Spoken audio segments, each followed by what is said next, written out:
Brasil registrou um recorde de mais de 74 mil incêndios esse ano, segundo o Instituto Nacional de Pesquisas Espaciais. Isso significa que houve um aumento de 85% em relação ao mesmo período do ano passado. Mais de metade desses incêndios estão concentrados na Amazônia, a maior floresta tropical do mundo. Essas queimadas já duram mais de 3 semanas e elas são tão fortes que podem ser vistas do espaço, como mostram imagens publicadas pela NASA. O Mato Grosso é o estado que lidera o número de queimadas, com mais de 13.500 focos de incêndio. Para falar sobre essa situação, nós vamos conversar agora com o professor e diretor do Departamento de Geografia, Alexandre Solórzano. Boa tarde, professor. Boa tarde. No período entre julho e setembro é mais comum que haja focos de incêndio florestal. Mas esse ano o número de queimadas preocupa não só o Brasil, mas também comunidades internacionais. O que aconteceu de diferente em 2019? Bem, a gente tem que relacionar então a questão dos incêndios florestais, principalmente o principal fator que a gente tem que entender é que floresta não foi feito para queimar. Então, nunca é comum floresta pegar fogo. Então, isso é uma anomalia em qualquer situação. Não é um ecossistema adaptado a ser queimado, diferente de savana, como o Cerrado brasileiro, ou de algumas formações de campo que já foi, o fogo faz parte de milhares de anos de evolução com o ecossistema e inclusive várias espécies estão adaptadas a florescerem e frutificarem após algum incêndio. Mas floresta não, floresta é uma formação úmida, extremamente sensível, as espécies não toleram nenhum tipo de incêndio, o que leva sempre a uma mortalidade enorme, tanto da cobertura vegetal quanto as espécies animais que estão adaptadas a esse ambiente. Para a gente entender o que houve de mudança, do ano passado, que teve um número muito menor, 80% menor, como você falou, do que a gente está registrando esse ano, a gente tem que então entender qual é a nossa política nacional relacionada à conservação do meio ambiente, entender o panorama que a gente se encontra atualmente no governo federal, presidido pelo Bolsonaro, que desde a sua pauta de candidatura, ele deixou claro que ele ia mudar muitas coisas no quesito de conservação e preservação ambiental, porque, segundo ele, estavam atrapalhando o desenvolvimento do Brasil. Há muito tempo também, desde a sua candidatura, que ele menciona a importância das riquezas minerais da Amazônia. Então, existe uma política clara, sistemática, de enfraquecimento da nossa agenda ambiental. Isso ficou claro quando ele colocou o ministro Ricardo Salles como responsável por essa pauta, por essa agenda, e ele já foi um péssimo secretário de meio ambiente no estado de São Paulo, não durou nem um ano, por conta das maracutaias que ele fazia, ele ser contrário às políticas ambientais no estado de São Paulo, e ele foi talvez um dos ministros mais atuantes nesse menos de um ano de governo, nesses 8 meses de governo, e com muito sucesso na sua pasta, infelizmente a contragosto da sociedade, ou seja, ele teve muito sucesso dentro do governo Bolsonaro, como um dos ministros que conseguiu mais avançar nos seus projetos e objetivos, contrariando grande parte da sociedade civil. Então ele está fazendo a pauta dele é de um desmonte contínuo de todos os nossos órgãos ambientais federais, um esvaziamento do seu poder decisório, esvaziamento dos órgãos de fiscalização, uma contestação clara a órgãos que fazem o monitoramento de dados utilizando bases científicas conhecidas internacionalmente, como o INPE. O INPE é considerado uma instituição de ponta no Brasil e no mundo, utilizando imagens de alta resolução, e vem fazendo um projeto, um trabalho há mais de 20 anos acompanhando todo o trabalho que vem sendo feito na Amazônia. Então, o que mudou do ano passado para cá é uma mudança na gestão do governo federal, que na sua prática política praticamente deu sinal verde para quem de fato já fazia um desmatamento, mas estava sendo coibido por órgãos federais, estaduais e municipais, por conta da legislação que a gente tem de coibir desmatamento gratuito e incêndios. E o que foi feito é uma liberação generalizada no âmbito político. Então, governadores, como o governador do Acre, o governador do Mato Grosso, também falaram, olha, não se preocupem com fiscalização ambiental, não se preocupem com crimes ambientais, que a gente não vai avaliar isso. Então, foi um sinal verde, uma carta branca, principalmente, né, se você pegar esses dados que você falou do Mato Grosso, onde está tendo os principais focos de incêndio, a gente tem que relacionar incêndio com desmatamento, sim. Né? Sobre Na verdade, isso que eu ia perguntar. Os municípios que tiveram mais focos de incêndio são também os que tiveram maior taxa de desmatamento. Por que o desmatamento influencia diretamente nas queimadas? Porque o incêndio florestal é talvez uma das técnicas mais simples e baratas de desmatamento. Então, um está relacionado ao outro. Existem outros, existem cortes rasos, existem outras formas de matar, como as madeireiras fazem, mas isso é um avanço claro da fronteira agrícola. Então, veja bem, a gente tem uma política de incentivo à produção agropecuária no Brasil, talvez tenha se tornado a força motriz brasileira junto com a mineração há pelo menos 20 anos. A soja tem sido o nosso carro-chefe de exportação e a gente sempre fala do PIB, da balança comercial favorável. A soja é responsável em grande parte por isso, mas com um custo ambiental muito alto. Aonde é produzido soja? É justamente o que a gente chama de fronteira agrícola, que coincide geograficamente com o que a gente chama de arco do desmatamento. Então, na medida que avança a produção de soja, avança a produção agropecuária, o desmatamento vai anteceder essas etapas e a queimada vai ser uma das principais ferramentas de desmatamento. Para você limpar uma área, você vai queimar ela para você botar abaixo a vegetação florestal e aí poder implementar, seja um pasto, seja uma plantação na forma de monocultura. Lembrando que plantações de larga escala, como soja, como arroz, que vão estar implementando esse sistema. Pequenos produtores não vão ter esse impacto nos incêndios, no desmatamento, como o grande latifundiário e o nosso agronegócio. Então, incêndio está diretamente relacionado com desmatamento, porque é uma técnica de desmatamento facilmente empregável, muito barato e com resultados ótimos, digamos assim, para o produtor. O dia virou noite em São Paulo, na segunda-feira, dia 19, por volta das 3 da tarde. Especialistas já confirmaram que o céu escuro teve influência da queimada na Amazônia. Como se explica essa interferência mesmo a 3.000 quilômetros de distância?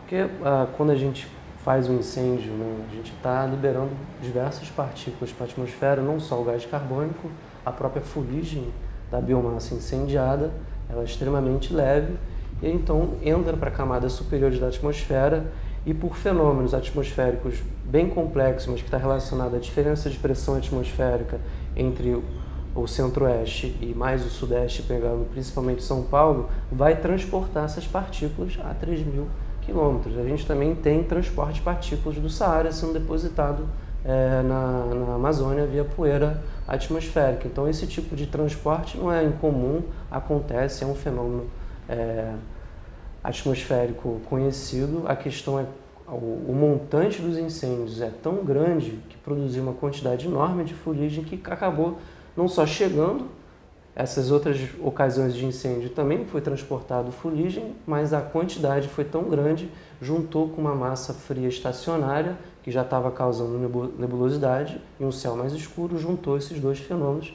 A gente teve uma noite às 15 horas em São Paulo. Então, está relacionado certamente aos fenômenos atmosféricos que ocorrem nesse transporte de fluxos a milhares de quilômetros de distância. Quais são os impactos climáticos que esses incêndios podem gerar? A curtíssimo prazo, a gente tem uma mudança no balanço hídrico local e regional. Então, quando a gente tira a cobertura florestal, a gente está tirando uma bomba de água, né? Porque a floresta ela retém umidade na sua biomassa e, por um fenômeno do seu metabolismo chamado evapotranspiração, ela libera essa água para a atmosfera. E aí, ao liberar essa água para a atmosfera, ajuda e auxilia na formação de nuvens de chuva e volta a chover, precipita naquela localidade, naquela região. Então, por isso que a bacia amazônica concentra tanta umidade, tanta chuva, porque a floresta está auxiliando, bombeando isso para a atmosfera, está condensando e está chovendo de novo, a floresta absorve isso, depois bombeia via evapotranspiração, então é quase um circuitinho fechado. Então, a curtíssimo prazo, a gente remove a cobertura florestal, a gente vai tornar aquela região mais seca. Então, vai continuar chovendo, mas não vai ter vegetação para absorver. Então, vai ter um escoamento superficial e aquela água que deveria estar sendo retida naquele sistema está saindo do sistema. E aí vai deixar de ter uma água circulando. Então, a gente vai ter, em poucos anos, verões e até invernos mais secos que vão influenciar localmente e regionalmente o clima. Isso falando na região do Arco de Desmatamento. Quando a gente transpor isso para toda a bacia amazônica, então a gente vai ter um fenômeno muito maior, numa escala continental a global. A gente vai estar perdendo uma região que, na verdade, contribui em grande parte para o patrimônio não só regional, mas continental ou subcontinental de chuvas. E a gente pode levar a processos de mudança completa no tipo de vegetação, nas condições físicas da vida que vão estar adaptadas àquele ambiente, então pode levar a consequências bem desastrosas. E aquilo que a gente já conhece comumente, quando a gente fala em mudanças climáticas, né, um dos grandes vilões tem sido o gás carbônico, diferente de Estados Unidos ou China, ou até outros países industrializados.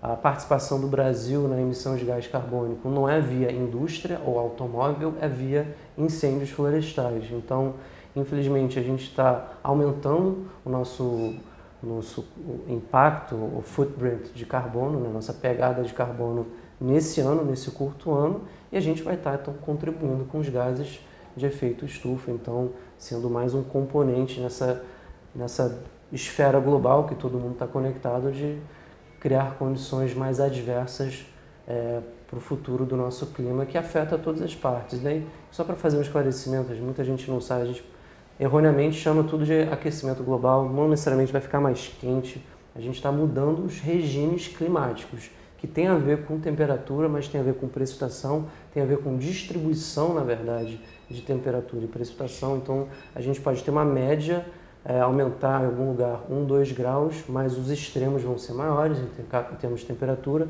Mesma coisa com precipitação, pode não mudar a precipitação regional daquele ano, mas pode mudar a concentração de chuva. Então, todas as chuvas, em vez de serem distribuídas em 3, 4, 5 meses, serem concentradas em 1 mês ou 2 semanas, a gente tem chuvas torrenciais, eventos catastróficos. Então, esse é o panorama que a gente tem mais para mudanças climáticas do que simplesmente a Terra vai ficar mais quente e todo mundo vai ficar com mais calor. Não, o fenômeno climático é um pouco mais complexo que isso. Só para dar uma informação a mais, a gente sempre foca no clima atual, a gente quer entender como é que são as dinâmicas atuais, mas para vocês entenderem, 30 mil anos atrás, 50 mil anos atrás, a gente teve flutuações climáticas que a gente chama então do fenômeno de glaciação que a gente teve.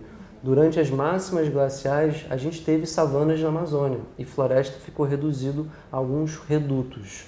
E em momentos de períodos mais úmidos, a floresta expandia. Então isso aconteceu algumas vezes nos últimos 100 mil anos. Expansão florestal ou retração florestal e expansão de savana. O momento que a gente vive hoje, climaticamente, hoje, é um clima quente e úmido. Favoreceria as florestas tropicais espalharem no mundo inteiro. Na verdade, a fronteira do Cerrado com a Amazônia, que não é uma fronteira rígida, né, é uma fronteira fluida, deveria estar 200 quilômetros para dentro do Cerrado. E a única forma que está impedindo, a única coisa que está impedindo a floresta amazônica de expandir são as nossas atividades, principalmente a atividade agropecuária. Então, o momento atual é de expansão florestal. A gente está vendo o contrário na Amazônia, pura e simplesmente por fator humano, ligado a um modelo ganancioso de desenvolvimento num sistema que já não é mais sustentável, que favorece muitos poucos, favorece uma bancada ruralista no governo, mas que não condiz à realidade da nossa sociedade. Então, é uma coisa realmente trágica que a gente está vendo no momento, que é histórico, né? A gente está tendo um ano mais concentrado desses eventos por conta do panorama político, mas a Amazônia já perdeu cobertura nos últimos 20 anos.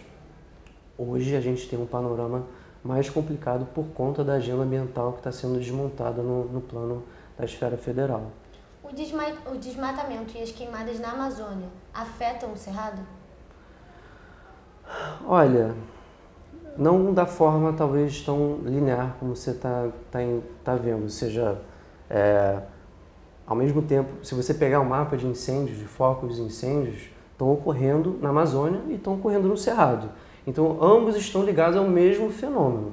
Está tendo incêndio no Maranhão, no Tocantins, em Goiás, está tendo no Mato Grosso, no Pará, no Acre.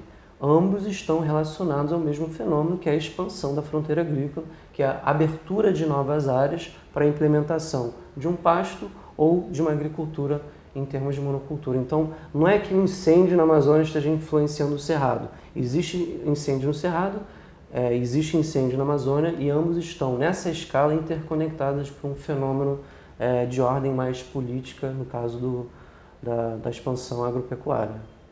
E como ficam as áreas que foram queimadas e devastadas? Tem como reconstruir? É possível reverter essa situação? Olha, nada volta a ser como era antes. Jamais.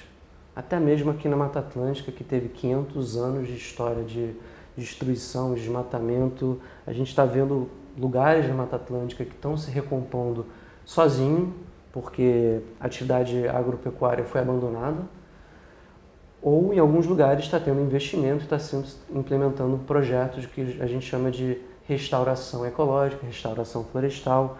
Então, assim, que é possível se fazer uma restauração, é possível, mas nunca volta a ser como era antes. E como fica uma floresta depois de ser queimada? Bem, completamente morta. As espécies de fauna dependente dessa vegetação também vão ser incinerados. E é um ambiente meio inóspito, assim, meio desolador, antes cheio de vida e depois um cemitério completamente carbonizado. Então, mesmo se o projeto de implementar um pasto, uma agricultura ali não ocorresse e se abandonasse, ia levar 20, 30 anos para começar a ter alguma cobertura arbórea, mas a gente não poderia ainda chamar aquilo de floresta. Na linguagem da Mata Atlântica, a gente chamaria isso de uma capoeira. E aí, até isso virar uma floresta de novo, como a gente conhece a floresta amazônica, aí mais de 100 anos, 200 anos. Isso realmente vai depender das condições físicas, o quanto que foi degradado o solo, a presença de uma floresta próxima para jogar sementes, aquilo se recompôs sozinho. Então depende muito, mas nada vai voltar como era antes, certamente. Então isso é uma questão a ser levada em consideração, com certeza. Muito obrigada pela entrevista, professor. De nada. Milena Guedes, para a TV PUC Rio.